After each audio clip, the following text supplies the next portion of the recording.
Well, welcome everybody. Tonight we have a special treat for you. We got Coach Caron.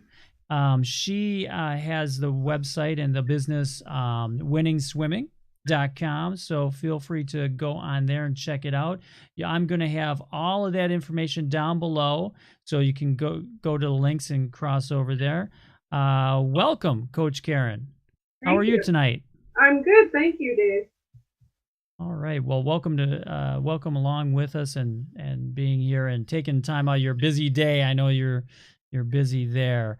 Why don't you, for the folks that don't know you, why don't you tell us some brief information and what brought you to this point with winning swimming? So it was actually a long journey for me, but I'll shorten it up because we don't want to get bored. I got plenty of time. Go ahead. I've actually had 6 businesses in my lifetime and probably 4 regular jobs.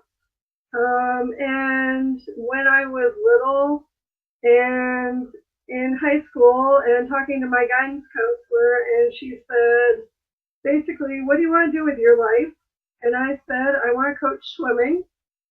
And she laughed at me and said, that's not real. That's not a real job. And so I said, okay, I guess I'll do accounting. And I went to school for accounting, became a CPA, did that for several years. I liked it, but there was just something missing for me. And I knew that I was meant to do swimming. So I was presented with an opportunity to be able to stay at home with my kids, and told my husband that it was now or never. I was going to try it and see if it would work. And that was 2010. And in 2011, I started coaching and teaching people how to swim and really getting into the realm of water safety.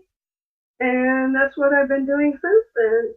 And, you know, people say you have to truly find what makes you happy and what drives you every day. Mm-hmm. And this is definitely what drives me. So what you said you had 6 businesses. What other businesses did you have? So I had a game store that I owned with my husband. I had a bookkeeping business. I had a CPA business. I actually had a bakery at one point. With my husband again. And I tried my feet in a couple of MLMs and decided that wasn't for me. So then I decided to go back to the real world and get a real job. And I had to make a decision. One of my children had a major medical issue that I was going to need to be available a lot for, and asked them if I could work from home, and they said no. And I said, okay, bye. And decided that, see you later. Yeah, my family is more important. Yep. We didn't really need my income, which was a good thing. My husband is the main breadwinner, but I don't really have to worry about that. That makes it a little bit easier. I don't have that stress of trying to make it perform. Right. So I can have fun with it. Nice. Yeah. Nice. Yeah, sometimes the universe makes that decision for you, like there, you know, it's like, no, we can't do that. Okay, see you later, you know? Yeah. Instead of you making a decision, the universe makes it for you on that one. Your higher power, whatever you want to call it. And I think I kind of surprised them because they liked my work. I was a very valuable member of the team, and I don't think they thought I would make that decision. Yeah. And they probably missed you right away, too. I hope so. Yeah. Well, so what did you find from those businesses? What did you bring with you to winning swimming? So I learned a lot of what to do before you jump into your business. Mm-hmm. And the biggest lesson that I learned was make sure your heart is in it. If your heart is not in it, then all your efforts, you can try as hard as you can, but it's not going to be fulfilling. It's not going to be something that you want to do every day. And so you really have to find something that makes you happy. The passion's not there. Yeah. You don't jump out of bed and want to run to work right away. Exactly. Yeah. Exactly. I understand that totally. I had a retail business for 13 years and sold that, and same thing. You get into that mode. It's like when your passion's there, and towards the end of that, it's like I kind of lost the passion for that business, and I knew that was the time to get out. Right, definitely. Yeah. And that's a really hard decision to make, because you put a lot of time and effort into the business, and of course you want it to succeed, because why would you have started it if you didn't want it to succeed? It's your baby. Exactly. Yeah. Exactly. And to have to make that decision of, okay, this isn't working. That's probably the hardest decision that I've ever had to make with all my businesses. But like you said, the universe had a different mission for me, and I'm just glad that I'm young enough and finally came to my senses to say, okay, this is what I was meant to do. You don't die with the passion inside you. Exactly. Yeah. Exactly. And you're out in New Hampshire. Yeah. And I'm in the middle of the nowhere here in Wisconsin. So what kind of weather are you having right now in New Hampshire? Today it's beautiful, but before today it had been raining for 4 days. Yeah. We sent it your way. Oh, thank you. Thank you. Yeah. Yeah. So everybody's really happy today because the sun is shining, and we have a big triathlon coming up for our area this weekend. So I'm sure the athletes are very happy that the sun is out. Is it a full triathlon or? It's a sprint triathlon. Okay. Yep. So is that, now I'm not acquainted with that. We just had one this last weekend in our little town. I live in a little Lake Mills, Wisconsin, where I'm based out of. And we had I think it's a quarter tri, where it's, I don't know, it's like 5-mile bike, 3-mile run. I don't know, whatever a quarter of a triathlon is. So usually a sprint is about a quarter-mile swim, and then anywhere from 12 to 16 miles on the bike, and then the 3-mile run. Yep, that's what it was. And I run, and the swim was in the lake. I run the lake that's right in outside of the house here. And I forgot that the triathlon was being in town, or that quarter tri was being in this last Sunday. So I go off on my run, and I get to the point, and all of a sudden I got to the trail where they do the running part, and I saw the cones.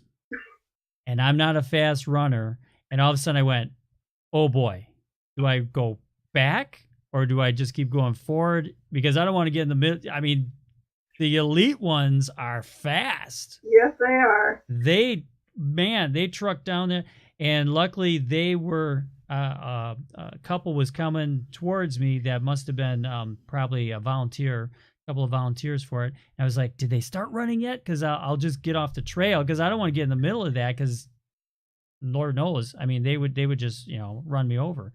But they're like, no, they just started the swim part. So they swim, bike, and then the run. So I was like, okay, I'm just going to run as fast as I can, which is not fast. I'm going to run as fast as I can and just get off of the path before they get there. And it worked out good. But boy, I just loved it. I just came up to the part where they bike, and that's amazing to watch. Yeah. That's amazing to watch. Now, do you do anything with that? Do you train some of these athletes then? Yes, I train a lot of triathletes. Most triathletes who come to the sport are not swimmers. So most of them, their focus is either biking or running. And they look at the quarter-mile swim and they think, I can swim a quarter mile. And then they get in the water and they think, I can't swim a quarter mile. So they get in trouble there. But yes, I train a lot of triathletes, and we work mostly on efficiency, so that when they get out of the water, they have energy left Mm-hmm. their favorite part, which is usually the bike or the run. Right. Yeah. Near us in Madison, I know they have the Ironman every year. Yeah. And the one story that I have always been told is the swimming portion, which takes place on one of the big lakes up there. The swimming portion, when they dive in, is the most dangerous part because you have people that are like diving over you and you could get kicked in the face and things of that sort. I mean, just diving into to do the swimming portion. Yeah, that's true. That's I don't think I could ever do it. And I have a confession. Here's a big confession of mine. Okay. I can't swim. Okay. I was going down through this and I we kind of went back and forth with messages for this, and I was like sitting the whole time going, if I could probably have someone like you in my area, because you'll teach adults, right? I do. Yeah. I do. And it's like, I just don't know how to swim. And so where do you start as an adult? There's not, at least in our area, we don't have anyone like you that will say, hey, you're an adult. I mean, I've contacted a few health clubs and things like that have swimming pools, and they're like, we have no one to teach adults. We have children classes. Right. If you want to go with the 5-year-olds and the 6-year-olds and that. Yeah. Which, that's not really safe for me or for them, I should say, the lead weight. But most yeah. facilities don't accommodate adult learners. Right. But that's one of my specialties.